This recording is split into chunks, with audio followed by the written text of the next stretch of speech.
rekan-rekan profesional, bertemu lagi di YouTube channel Deco Learning by Aqualadia Group.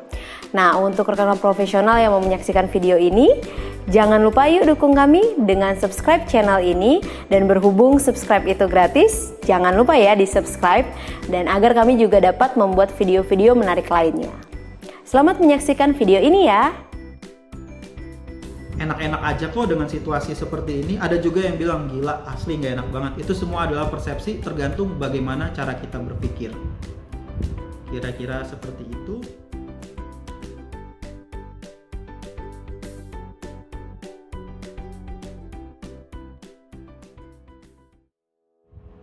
Nah, terus tadi kita kan sebenarnya lagi mikirin gimana nih caranya kita manage si amigdala ini biar nanti pikiran kita tetap sehat terus gitu.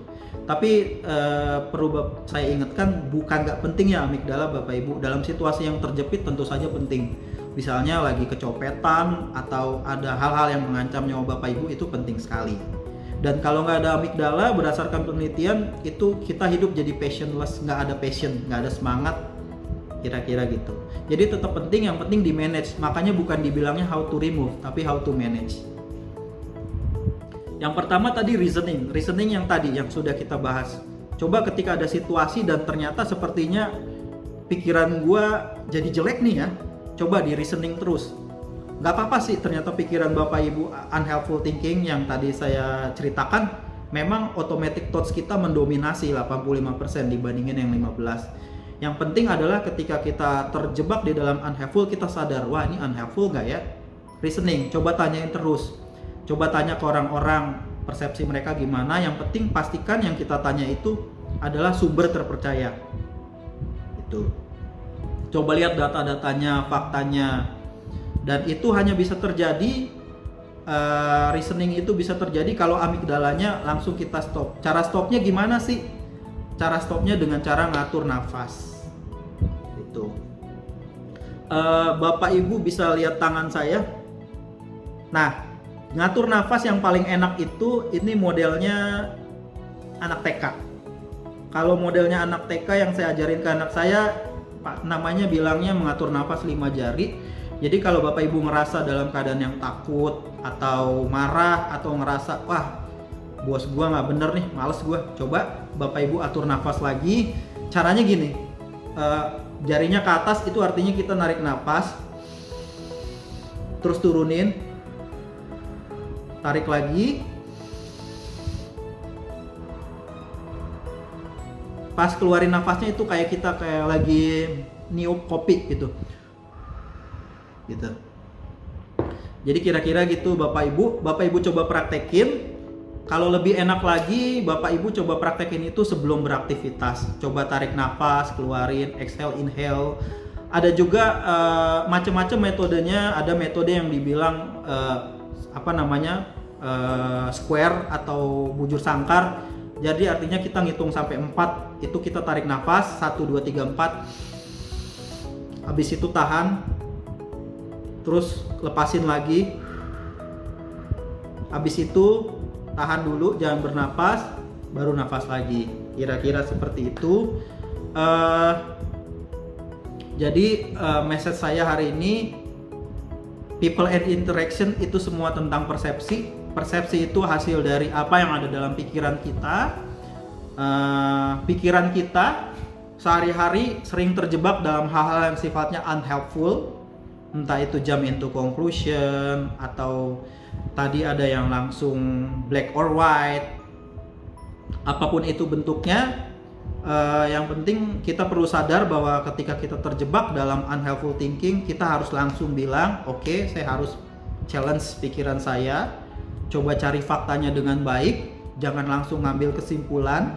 Kalau memang perlu bertanya dengan orang lain, tanyakan kepada sumber yang terpercaya. Gitu.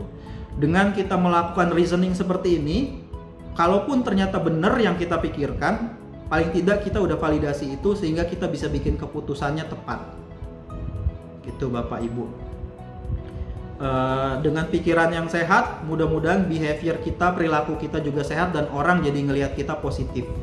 Poinnya itu, karena banyak orang bilang yang paling menentukan dari kesuksesan kita di kantor ataupun di rumah tangga yaitu perilaku kita. Ya, sekali lagi yang orang bisa lihat perilaku kita, bukan pola pikir kita. Untuk tahu pola pikir orang lain kita perlu deket, perlu digali terus, perlu diajak ngobrol terus. Tapi behavior kita, orang yang baru kenal pun bisa lihat dengan baik. Ini orang kalau ngomong nggak mau ngalah ya, gitu. Itu contoh. Dan itu kelihatan. Sepertinya ini slide terakhir, saya kembalikan ke teman-teman Aklodia. Terima kasih Pak Irnanto. Nah, sekarang Bapak Ibu saatnya sesi tanya jawab nih. Jadi kalau misalnya Bapak Ibu mau langsung bertanya bisa langsung ataupun bisa di kolom chat, nanti saya akan bacakan pertanyaannya. Kira ada nggak nih yang mau bertanya? Atau jangan-jangan Pak Irnanto nih yang mau bertanya? Mau nanya, Bu? Oke, silakan Pak. Nama saya Purnomo, Bu. Ya. Lalu bagaimana ketika kita menghadapi situasi ketika kita merasa ini kayaknya orang pola pikir terus kemudian jengkel sendiri, itu gimana caranya? Oke, yang mungkin Bapak, saya coba klarifikasi dulu ya Pak ya. Ya. Maksudnya dengan ini orang nggak nyampe nih, itu maksudnya seperti apa ya Pak? Situasi yang mungkin bisa di-share dulu. Ya, misalnya ketika menghadapi sesuatu, ada isu tentang satu berita gitu ya, dan dia langsung itu tadi jumping conclusion itu tadi ketika dia hanya mendengar dari satu sumber, padahal ketika kita menelusuri fakta sebenarnya nggak begitu. Gitu. Cuma ketika kita mencoba mencampaikan itu, dia cenderung menolak karena ketidakpahaman dia akan sesuatu tersebut. Oke. Contohnya seperti itu, misalnya. Oke. Kalau yang saya bisa kasih saran ke teman-teman, kita perlu ingat bahwa namanya pola pikir orang itu tergantung juga sama pengalaman dia, knowledge dia saat itu. Kalau yang pernah saya alami adalah kalau memang ada orang yang memang mindsetnya belum bisa jalan bareng sama kita, itu effortnya biasanya lebih besar Pak. Ini kejadian di saya, rekan kerja saya 7 bulan lalu adalah orang yang paling saya males ajak kerjasama di kantor. Dan itu saya state ke bos saya yang lain bahwa saya nggak bisa kerjasama sama orang seperti ini. Tapi ketika saya coba pola pikir saya bahwa mencari tahu kenapa sih nih orang berpikir seperti ini, kenapa sih katakanlah namanya Bagus ya, Mas Bagus berpikir seperti ini, pelan-pelan saya coba dalemin sih cara berpikir dia dengan ya sering ngajak ngobrol, dan surprisingly hari ini adalah saya bisa ngomong ke bos saya, ini adalah orang yang paling bisa saya ajak kerjasama. Gitu Pak. Jadi saran saya coba didalemin sih Pak cara pikirnya dia seperti apa, coba lihat dari perilakunya, dan ketika mau ngasih saran ataupun feedback coba cari waktu yang tepat. Dan ketika mau ngasih feedback kan sebenarnya kalau kondisinya kayak gini yang berkeberatan, mohon maaf saya memakai kata-kata berkeberatan Pak, yang berkeberatan kan sebenarnya Bapak ya, bukan dia. Bisa jadi menurut dia baik-baik saja gitu.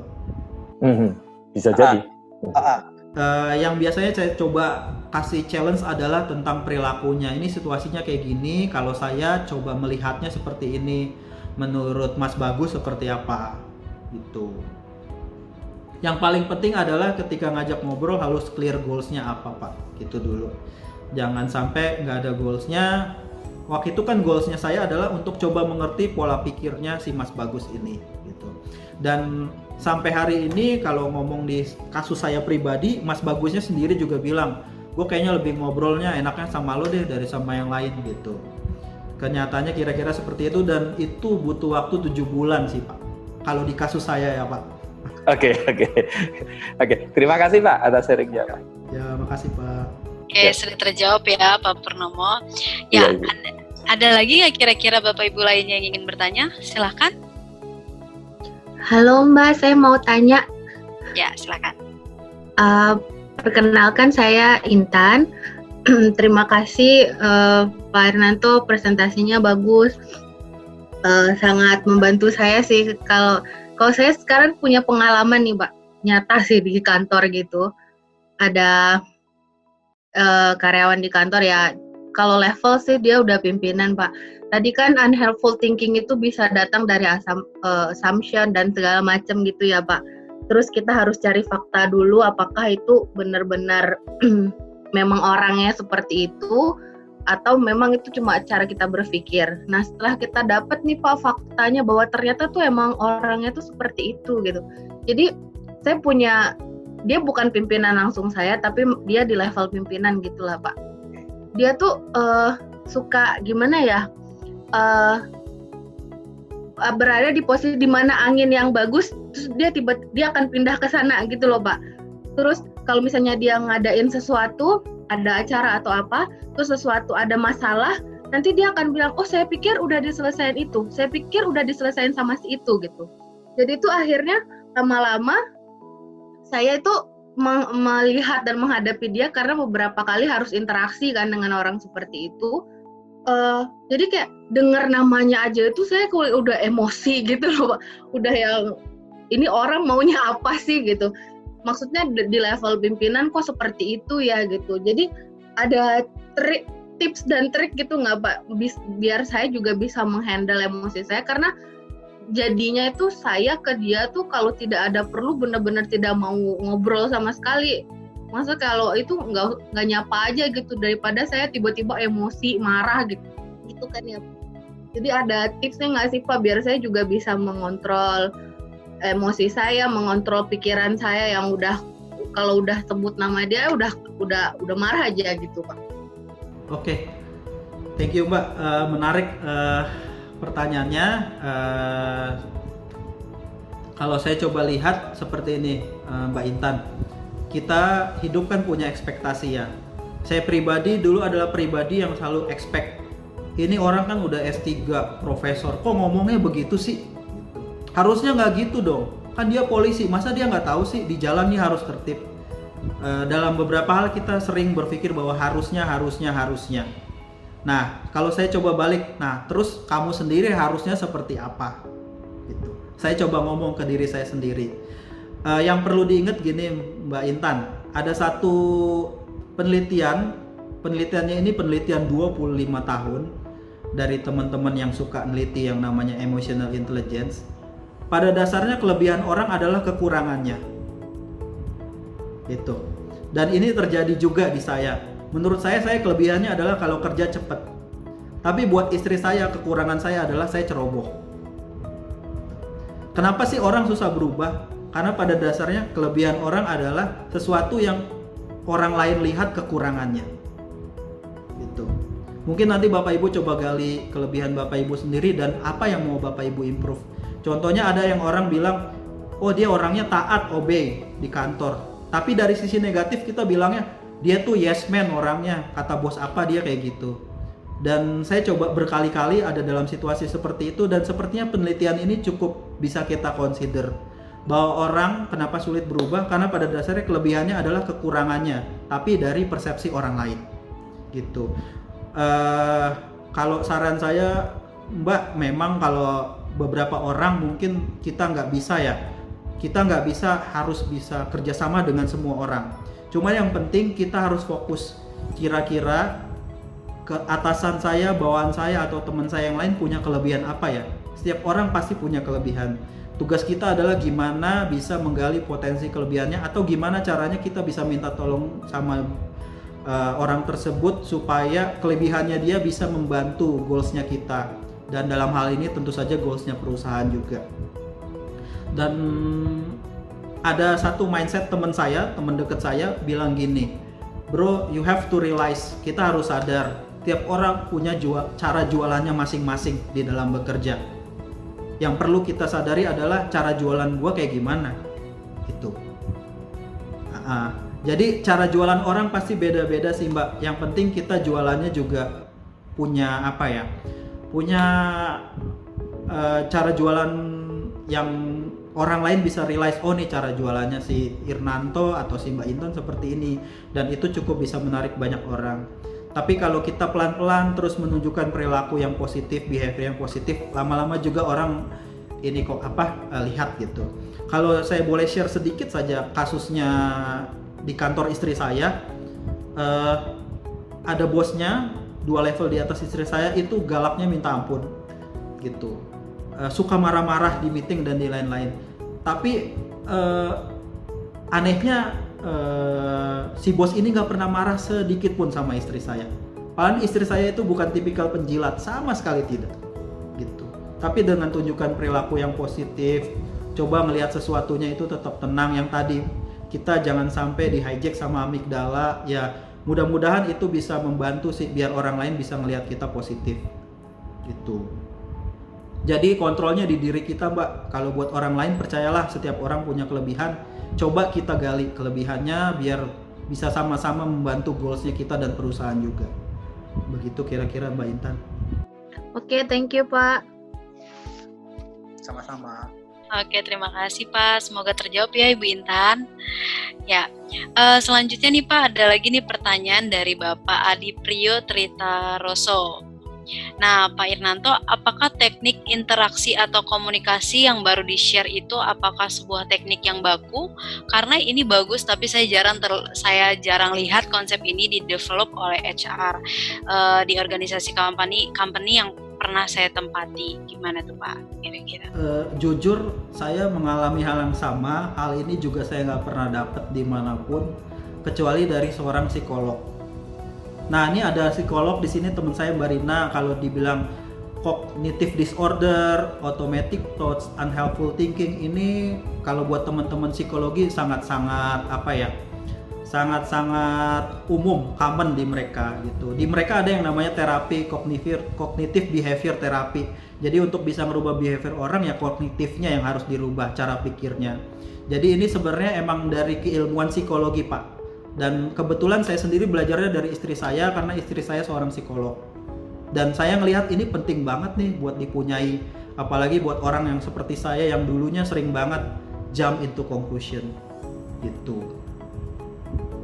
Jadi kalau menurut saya sih kalau ini sebuah keilmuan, Bapak boleh coba cek. Kalau di googling bisa dibilang unhelpful thinking, automatic thoughts, cognitive behavior therapy, itu ada Pak. Kira-kira begitu Mbak jawabannya Mbak. Ya, semoga terjawab ya Pak Adi Priyo. Nah, selanjutnya ini ada pertanyaan lagi nih Pak dari Ibu Desi Israhyanti. Nah, selamat malam Bapak Irnanto. Saya ingin bertanya terkait people and interaction. Apabila mengalami fobia dan berusaha untuk menghilangkan kecemasan dan ketegangan sehingga berdampak pada tubuh seperti menggertak gigi atau gemetar ketika berinteraksi, apa ada cara atau rekomendasi terapi yang efektif Pak? Terima kasih. Gimana tuh Pak? Oke, apakah ada cara terapi yang efektif? Yang mungkin saya bisa jawab, berarti kan kondisinya orang tersebut sudah sadar ya bahwa dia punya, saya kurang tahu apakah itu bisa disebut fobia, karena yang bisa mengklaim itu mungkin teman-teman dari psikolog ataupun psikiater. Yang jelas kita sadar bahwa kita punya ketakutan tanda kutip ketika bersosialisasi. Saran saya kalau memang masih bisa ditolong, yang paling penting gini, yang ibaratnya untuk bisa berubah kita butuh transparansi. Dan untuk bisa kita berubah kita butuh orang lain. Kadang kita bisa kerjain sendiri, tapi kalau kita punya orang lain yang bisa support itu akan lebih baik. Ya, dalam hal ini itu yang disebut supporting system. Kalau saya dulu biasanya di tim, ketika saya masih megang tim, saya coba lihat nih siapa yang kira-kira susah ngomong di depan. Pelan-pelan dilatih. Pertama dilatih untuk dia ngobrol one on one dulu. Lama-lama di dalam grup yang lebih banyak orangnya, 2-3 orang, dan lama-lama terus itu dilatih. Saya challenge terus gitu. Lama-lama dia sadar, dan bahkan kadang-kadang saya coba lihat, saya kaget sendiri. Orang yang sudah lama saya nggak ajak ngobrol, dulu bekas tim saya, kok jago banget sekarang ya public speakingnya, dan itu saya kaget gitu. Jadi sebenarnya mungkin kalau emang ini case-nya di kantor, boleh berterus terang ke orang-orang, mungkin ke bosnya jika memang dirasa bisa menjadi supporting system yang baik. Ceritakan kendalanya apa, dan kalau memang ini sudah menjadi kendala sehingga membuat Bapak atau orang tersebut menjadi kurang bisa menghasilkan pekerjaan yang baik, itu artinya kalau yang saya tangkap dari istri saya itu artinya sudah menjadi sebuah gangguan. Mungkin Bapak Ibu bisa konsul ke psikolog gitu. Jadi yang disebut gangguan itu ketika sudah berpengaruh terhadap performance. Itu. Gitu ya. Semoga terjawab Ibu Desi. Ya, selanjutnya nih Pak, ada lagi pertanyaan dari Ibu Yonanda Syafriyadi. Nah, sejauh mana sih kita men-challenge diri untuk menggali data fakta tentang seseorang yang tidak kita sukai bekerja sama? Adakah indikator-indikator kapan kita lanjut untuk menggali atau kapan kita untuk stop? Oke, saran saya tetap sama. Ketika kita bekerja sama dengan orang lain kan ada goals yang ingin kita capai. Kalau ditanya sejauh mana penting itu untuk digali, sejauh seberapa pentingnya goals tersebut. Begitu. Karena ketika kita coba untuk menggali fakta itu kan butuh energi. Kalau buat saya yang orangnya ekstrovert dan senang berinteraksi, saya senang-senang aja.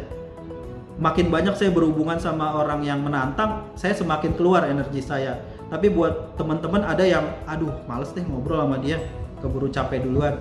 Nah, balik lagi ke Bapak Ibu sih, kira-kira dengan kita tahu cara berpikirnya dia, dengan kita tahu konteksnya dia berperilaku, apakah itu bisa membantu untuk mencapai goals dari sebuah pekerjaan? Kalau iya, sebaiknya coba diusahakan terus. Sampai pada satu titik Bapak Ibu ngerasa oke, saya udah cukup dapat nih gambarannya. Contohnya kalau di case saya, kayak saya sudah cukup mengerti nih cara berpikirnya bos saya. Sehingga sayanya juga lebih santai, energi saya juga nggak banyak keseret gitu loh. Bahkan beberapa teman ngerasa kalau memang mau berhadapan sama bos tertentu, nanya sama saya dulu, ini gimana ya? Ya menurut lo gimana? Ini menurut saya dan ini yang saya dapatkan. Tapi belum tentu benar. Tapi so far so good, saya berhasil, saya bilang. Begitu. Karena dengan ngerti caranya orang berpikir, dengan ngerti konteksnya, energi kita berkurang untuk bisa menyampaikan sesuatu. Gitu. Nggak perlu nggak perlu panjang lebar, nggak perlu muter-muter. Begitu sih kira-kira. Jadi balik lagi, benefitnya apa, goalsnya apa buat dia dan buat saya. Gitu. Ya, semoga terjawab ya Bapak Yonanda. Nah, selanjutnya nih tadi ada raise hand dari Bapak Yuwardi. Boleh Pak, silahkan. Selamat malam Pak Irmanto. Malam Pak Yuwardi. Ya, saya mungkin mau cerita dikit, share pengalaman saya di kantor. Jadi saya itu di tim proyek, timnya tuh nggak terlalu besar, tapi intinya tuh leader kita itu setelah saya kan udah bekerja berapa tahun ya, itu memang bukan tipe yang people manager gitu. Jadi dia itu mungkin kalau dia bekerja sebagai seorang analis dia akan sangat luar biasa gitu, karena orangnya sangat detail, terus memperhatikan hal teknis. Tapi tapi justru kelebihannya itu jadi kekurangan saat dia bekerja sebagai seorang manajer gitu, karena dia menjadi bottleneck dari proyek. Karena gimana cara berpikirnya malah saya sebagai engineer-nya di situ malah lebih general gitu, dan karena saya misalnya diskusi dengan klien saya mengerti prioritasnya seperti apa. Tapi begitu saya balik ke kantor dan saya diskusi dengan leader saya tuh jadi dia punya imajinasi sendiri gitu. Menurut dia tuh klien harusnya seperti ini, dan yang lebih parahnya lagi dia itu suka ngambil kerjaan orang gitu. Jadi dia itu nggak punya trust gitu sama employee. Jadi semakin sibuk proyeknya, semakin sibuk dianya gitu. Dia bukan delegasi. Setelah saya, jadi one man show gitu.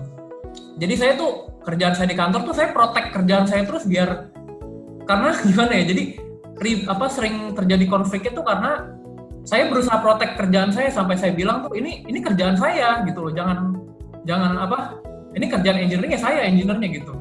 Dan sampai satu titik saya akhirnya menyerahnya tuh, dia bilang ya I know I'm not a good manager. Nah akhirnya saya seperti hilang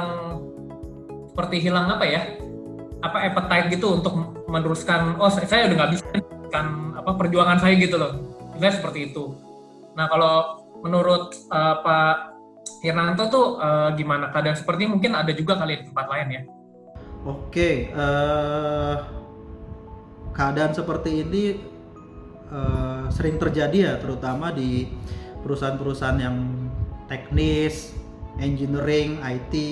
Ketika kondisi engineer tertentu yang dirasa sangat bagus pekerjaannya, maka segera dipromot ya. Saya lupa itu ada istilahnya tuh. Ketika seseorang bagus di engineering dipromot jadi manajer. Tapi ada satu hal yang dilupakan ketika ngomong manajer, kita bicaranya tentang bukan cuma teknis tapi manusia.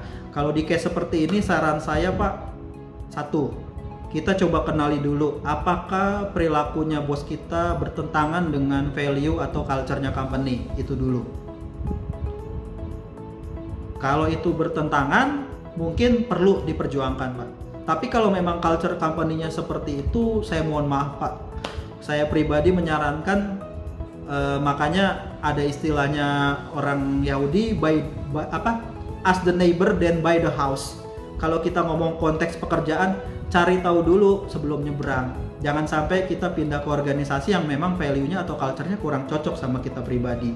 Nah, tapi balik lagi, katakan asumsi saya, nggak mungkin dong ada perusahaan yang mengharapkan seperti itu misalnya. Berarti kan beda ya sama culture-nya company dan value-nya company. Dan kita hidup di organisasi, maka saran saya tetap yang namanya escalation itu penting sih Pak. Coba Bapak ajakin ngobrol dulu berdua,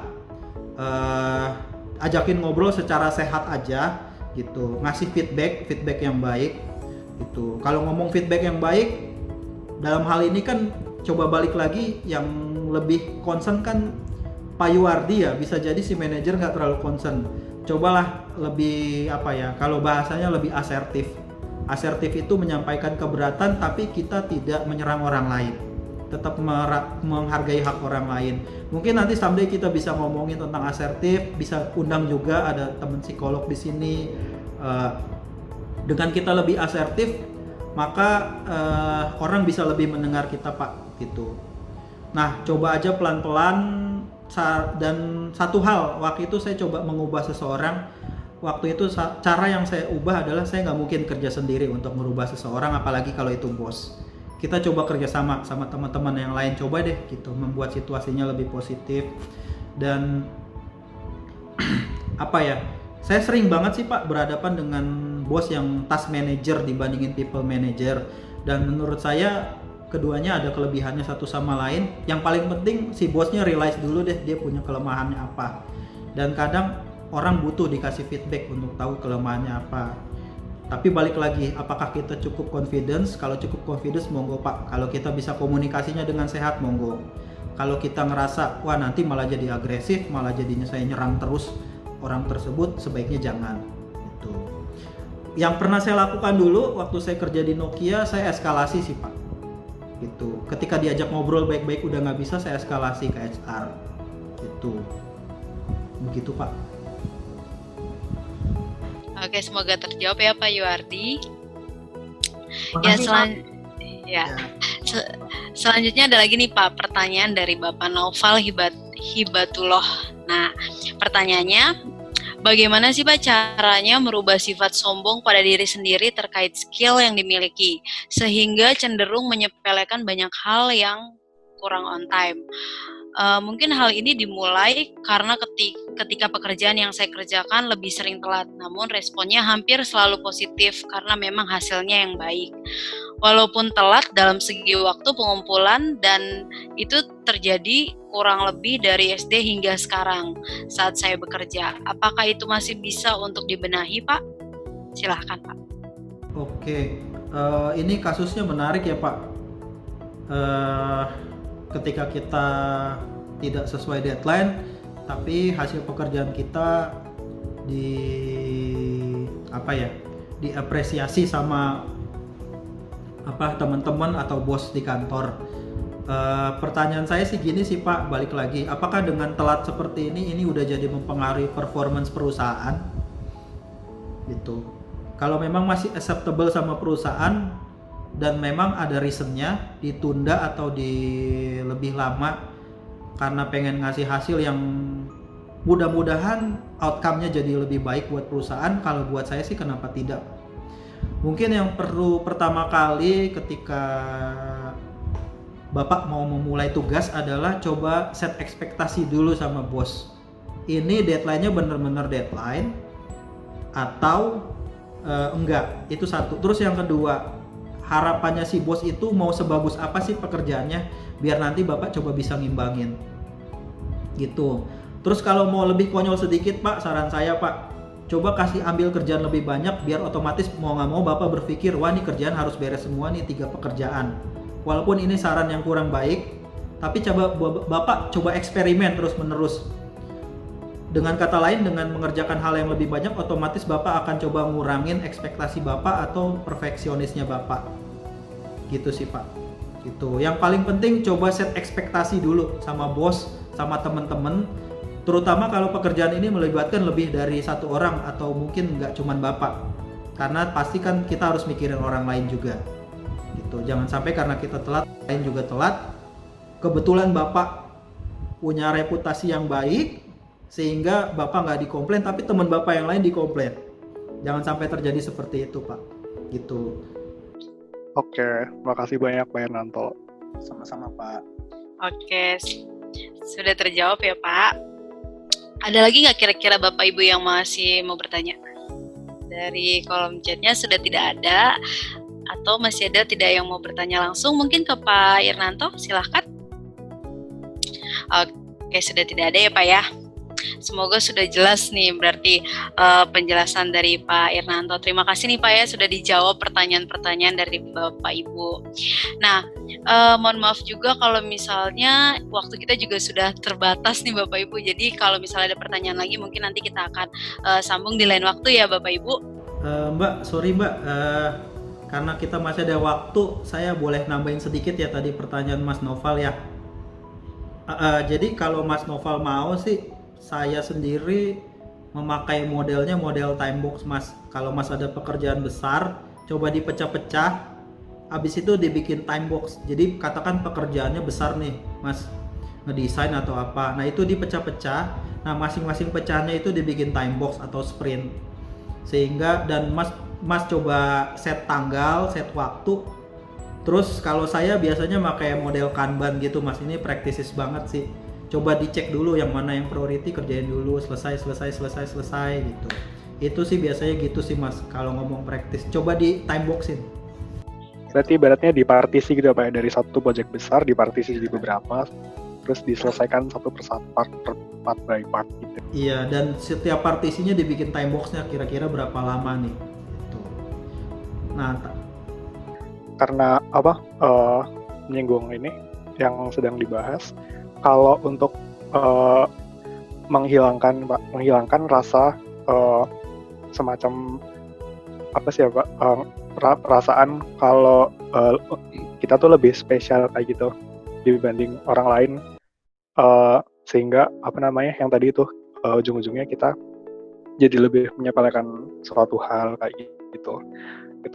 Selain nggak on time kan efeknya, nah tapi yang menyebabkan itu kan lebih kayak perasaan yang lebih daripada yang lain gitu Pak. Untuk menekan sifat yang kurang baik itu gimana ya Pak caranya Pak? Terima kasih. Oke, kalau saya boleh saran Pak, satu hal, mungkin dalam hal tertentu kita atau Bapak punya kelebihan, dan orang lain juga punya kelebihan. Kalau Bapak mau Pak, Bapak pernah ikut nggak Pak komunitas yang benar-benar beda dengan pekerjaan Bapak atau hal yang Bapak nggak pernah kerjain sama sekali. Jadi dengan mencoba hal baru, Bapak bisa lebih dapat knowledge baru, dan otomatis itu bisa ngurangin excitement Bapak. Oh iya ya, ternyata banyak hal yang saya nggak tahu dan saya bisa belajar dari orang lain, dan sebaliknya hal-hal yang Bapak kuasain itu Bapak coba share terus-menerus ke orang lain yang orang sebelumnya belum pernah tahu, sehingga itu bisa dibilang tuker-tukeran. Semakin terkoneksi, nanti Bapak pelan-pelan gak sadar kok, oh iya ya, ngapain juga sih saya sombong gitu. Itu saran saya sih Pak. Dengan kata lain, kita realize dulu, menyadari dulu kelemahannya kita itu di mana gitu ya, baru secara pelan-pelan itu akan menekan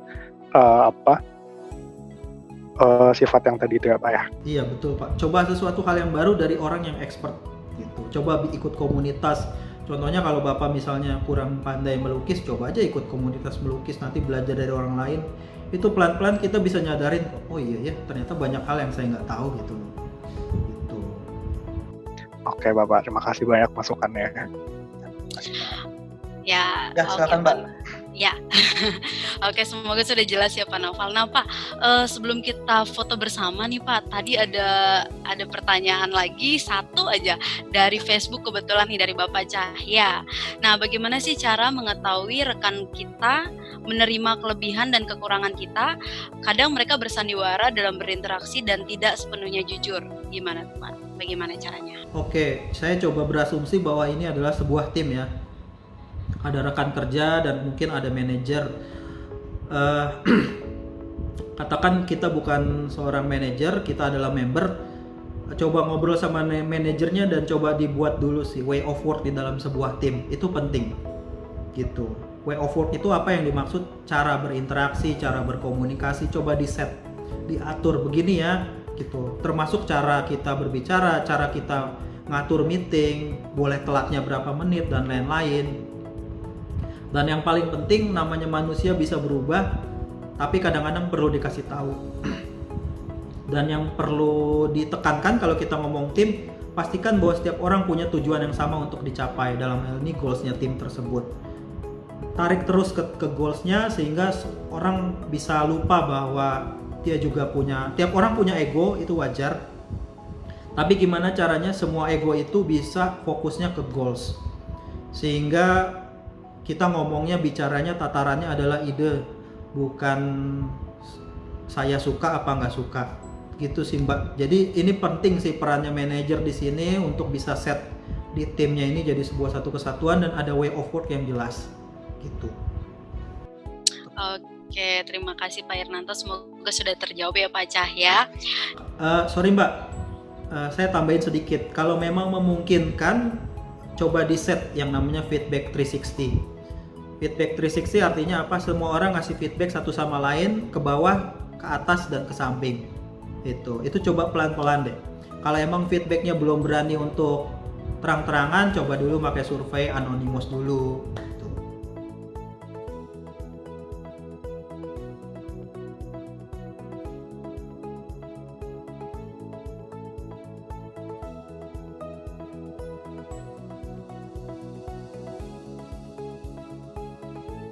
Rekan-rekan profesional, jika Anda menyukai video ini, jangan lupa untuk subscribe, like, dan share video ini. Dan yang terakhir, jangan lupa untuk komen di kolom komentar di bawah ini ya.